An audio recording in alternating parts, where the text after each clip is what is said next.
Good morning student. आज हम सीखने जा रहे हैं इंक्रीजिंग और डिक्रीजिंग फंक्शंस यानी वर्धमान और ह्रासमान फलन। इनके बारे में हम बात करेंगे आज। और वर्धमान फलन तथा ह्रासमान फलन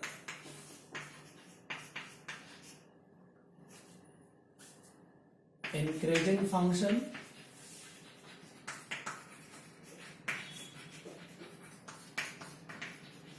and decreasing function।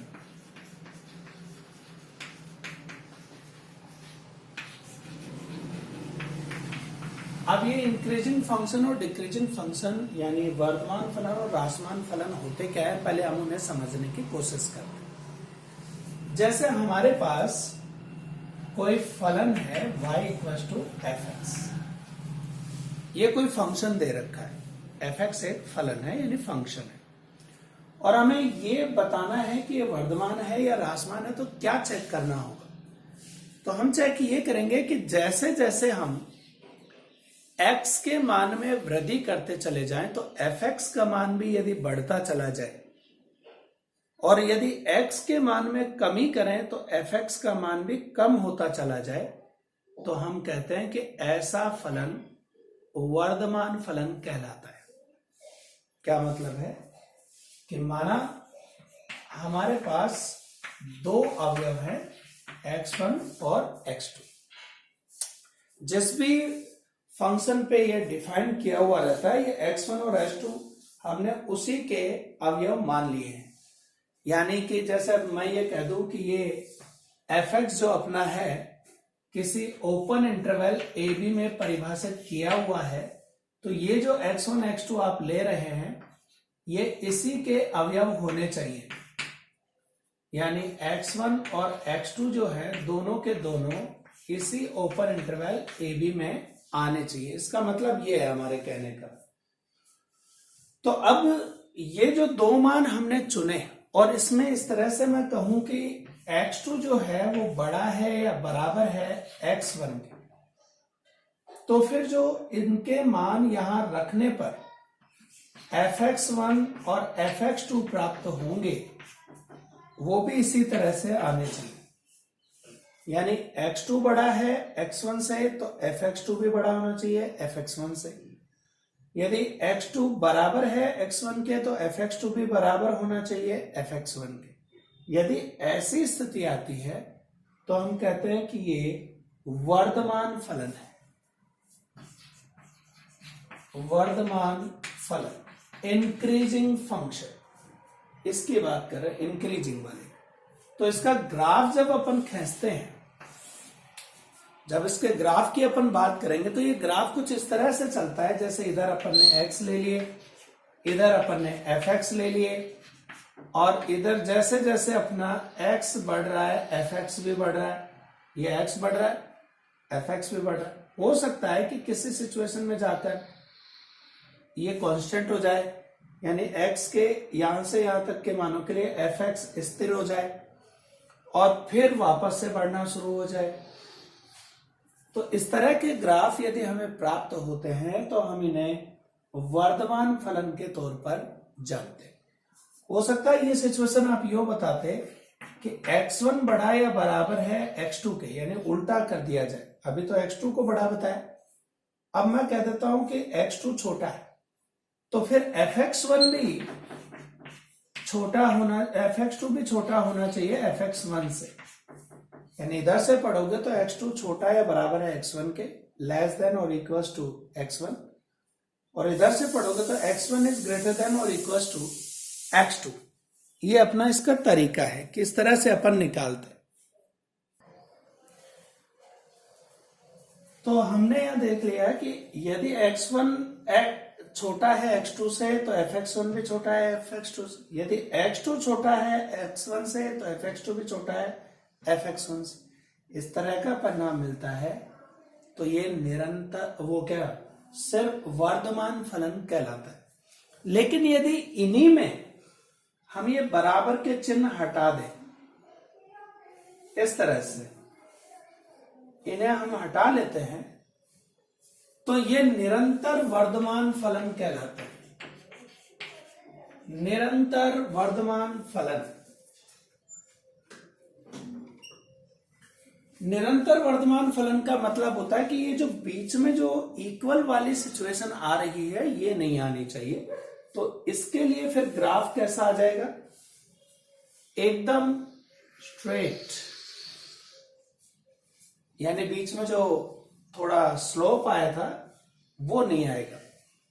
x बढ़ने पर fx लगातार बढ़ेगा, स्थिर नहीं हो सकता। तो इसको कहते हैं straightly increasing function.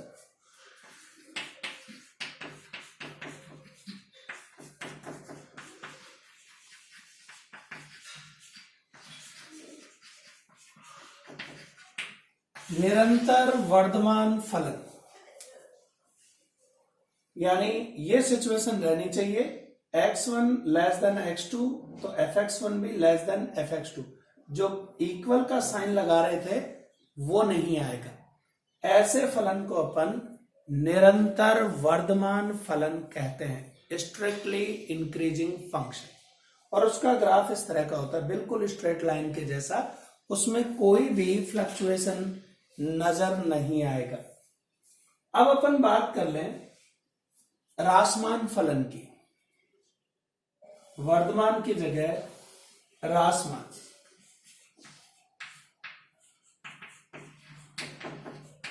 Decreasing function. तो सिचुएशन क्या चेंज होती है वो देखते हैं।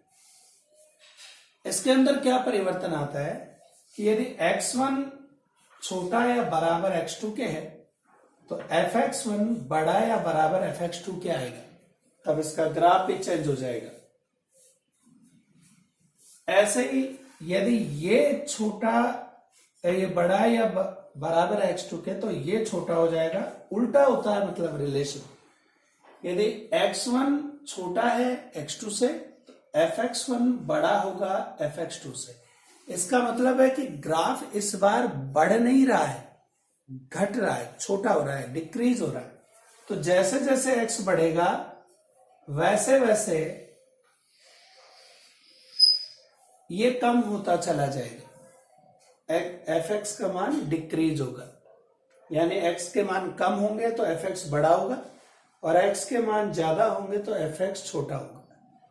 तो इस तरह का यदि हमारे पास ग्राफ आता है या ये सिचुएशन नजर आती है तो हम इसे रासमान फलन कहते हैं। तो कोई भी फंक्शन डिक्रीजिंग फंक्शन कहलाता है, यानी रासमान फलन कहलाता है यदि दो अवयव x1 और x2 किसी विवृत अंतराल AB में, यानी ओपन इंटरवल AB में इस तरह से ले लिए जाए कि x2 इज ग्रेटर देन और इक्वल्स टू x1 तो fx2 इज लेस देन और इक्वल्स टू fx1 हो जाए। उल्टा प्रभाव दिखे कि x में वृद्धि करने पर fx का मान कम होता दिखे तो ऐसे फलन को हम रासमान फलन कहते हैं। और यदि इनमें ये इक्वल के जो हमने साइन लगाए हैं ये हटा दें, यहां से इक्वल हटा दिया जाए, इनको हटा दिया जाए, तो इस ग्राफ में भी चेंज आ जाएगा और ये एकदम स्ट्रेट लाइन आ जाएगी, सीधी रेखा।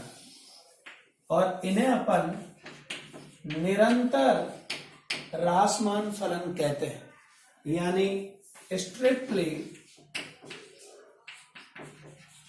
Decreasing function.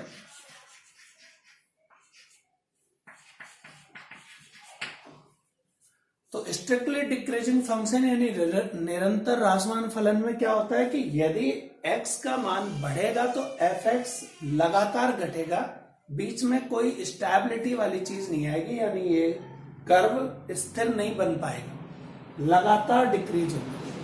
तो यदि इस तरह की सिचुएशन हमारे पास आती है तो हम उसे निरंतर रासमान फलन के नाम से जानते हैं। तो ये इंक्रीजिंग और डिक्रीजिंग यानी वर्धमान और रासमान फलन का मतलब होता है। उम्मीद है कि ये चीज समझ में आई होगी। अब ऐसी भी सिचुएशन आ सकती है कि किसी अंतराल में कुछ समय के लिए यानी आधे समय के लिए वो वर्धमान फलन का रोल अदा करे और आधे के लिए ह्रासमान का रोल अदा करे। तो ऐसे फलन को अपन neither increasing nor decreasing function के तौर पर जानते हैं, यानी ना ही वो वर्धमान फलन है और ना ही वो ह्रासमान फलन है। तो इस तरह का परिवर्तन जिसमें किसी दिए गए अंतराल में, जैसे अभी y = f(x) है और x किसी ओपन इंटरवल a b में डिफाइन है, तो बीच में कोई ऐसा एलिमेंट ले लें जिसके लिए अब जैसे अपन इसको अंतराल को तोड़ें a to c और c to b, इस तरह से तोड़ लें तो हम ये कहें कि a to c में इंक्रीजिंग हो वर्धमान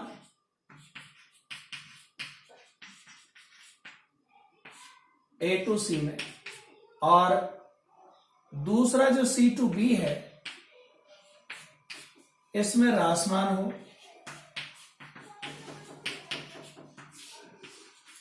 डिक्रीजिंग हो तो ऐसा फलन न तो वर्धमान फलन कहलाएगा न ह्रासमान। जैसे y = sin x ले लूं और अंतराल में चुन लूं 0 to π। अब आप जानते हैं कि साइन का ग्राफ 0 से लेकर π/2 तक बढ़ता है, फिर π/2 से लेकर π तक घटता है।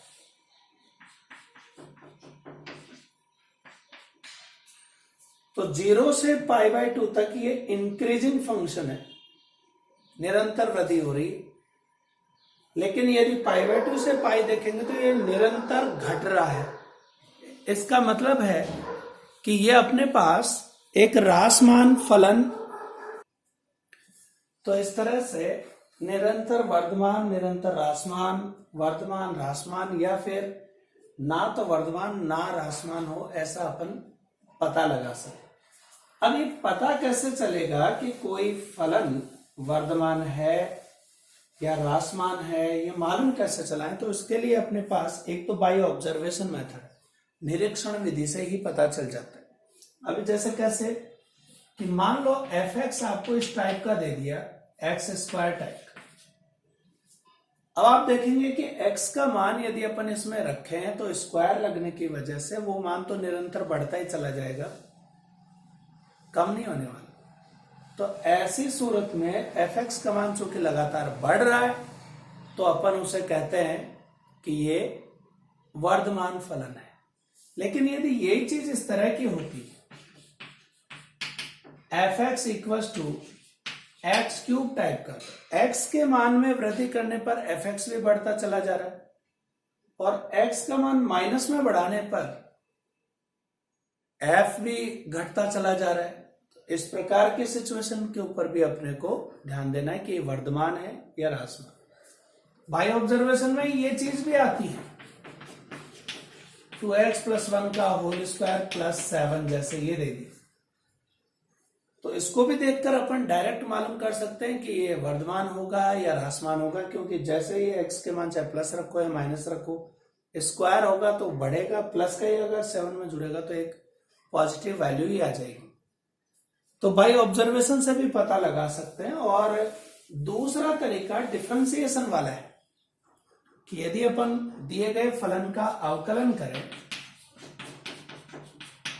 dy/dx निकालें,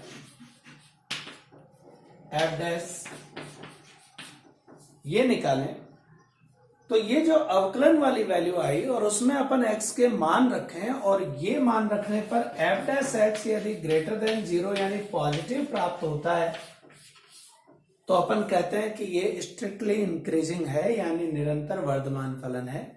और यदि f' का मान ऋणात्मक आ जाता है, नेगेटिव, तो अपन कह देते हैं कि ये स्ट्रिक्टली डिक्रीजिंग फंक्शन है, यानी निरंतर ह्रासमान फलन। तो एक बार अवकलन करके भी अपन इस चीज का आसानी से पता कर सकते हैं कि ये किस तरह का फलन होगा। आइए जरा एक क्वेश्चन लेकर समझने की कोशिश करते हैं कि निरीक्षण विधि से या अवकलन विधि से अपन किस तरह से मालूम करते हैं। तो देखिए, जैसे अपने पास क्वेश्चन नंबर फर्स्ट लें, एक्सरसाइज 8.2, इसका पहला क्वेश्चन लिया जाए तो जिसमें दे रखा है f(x) इक्वल्स टू x²। अब इसमें दो अंतराल है। पहला अंतराल है 0 से अनंत का और दूसरा -अनंत से 0 का। तो देखिए कैसे परिवर्तन होता है, अपन देखते हैं, बाय ऑब्जर्वेशन से ही पता लगा लेते हैं अपन कि यदि केस फर्स्ट ले रहे हैं, x जो है वो अवयव है 0 से अनंत यानी धनात्मक राशियों वाले। तो मैंने दो अवयव चुने, x1 और x2, जो इस अंतराल के अवयव है, वास्तविक संख्याएं हैं, रियल नंबर्स, उसके दो एलिमेंट ले लिए x1 और x2। अपन यहां रखेंगे तो ऊपर स्क्वायर लगा हुआ है, ये वैल्यू भी पॉजिटिव ही है, तो fx1 और fx2 अपन निकाले हैं तो ये वाले वैल्यू आएंगे।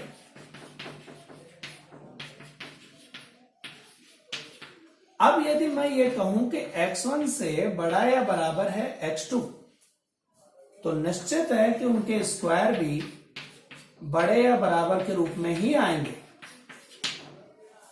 यानी जैसे जैसे x में वृद्धि कर रहे हैं, इंक्रीज कर रहे हैं, x को बढ़ा रहे हैं, fx भी बढ़ रहा है।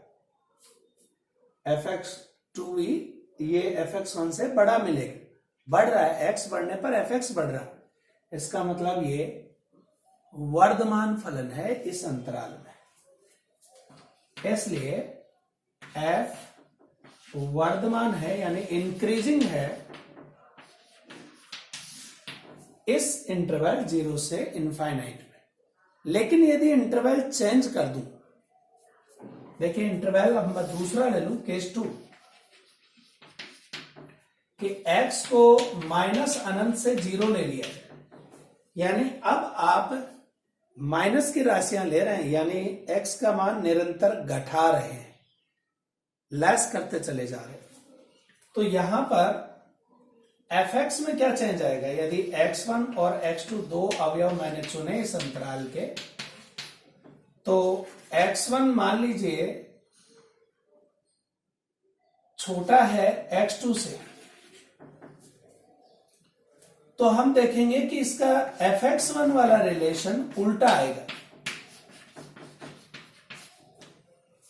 क्यों आएगा? स्क्वायर की वजह से। जैसे इधर मैं दे दूं कि x1 बड़ा हो इधर, तो ये आ जाएगा इधर, क्योंकि जैसे अभी -3 रखो और -4 रखो, -3 का स्क्वायर 9 और -4 का स्क्वायर 16, तो -4 तो -3 से छोटा है लेकिन उसका स्क्वायर बड़ा है। तो ये क्या समझा रहा है हमें कि जैसे जैसे x में कमी कर रहे हैं वैसे वैसे fx बढ़ रहा है, x को कम कर रहे हैं, fx बढ़ रहा है, बड़ा हो रहा है। इसका मतलब है f ह्रासमान यानी ह्रासमान फलन है, डिक्रीजिंग।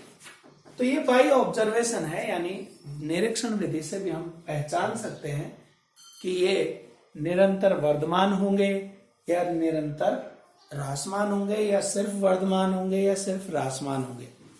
तो अंतराल के ऊपर हम इन चीजों का अवलोकन करके बड़ी आसानी से इनका मान पहचान सकते हैं, बता सकते हैं। तो उम्मीद है कि आपको वर्धमान फलन और ह्रासमान फलन किस तरह से चेक करना है वो समझ में आया होगा। इस पर बेस्ड और क्वेश्चंस अपन कल डिस्कस करेंगे। आज के लिए इतना ही काफी, इंट्रोडक्शन है ये सिर्फ इसका।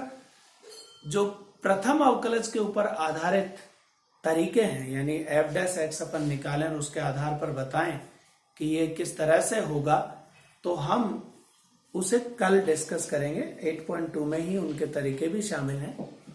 आज के लिए इतना काफी। Thank you.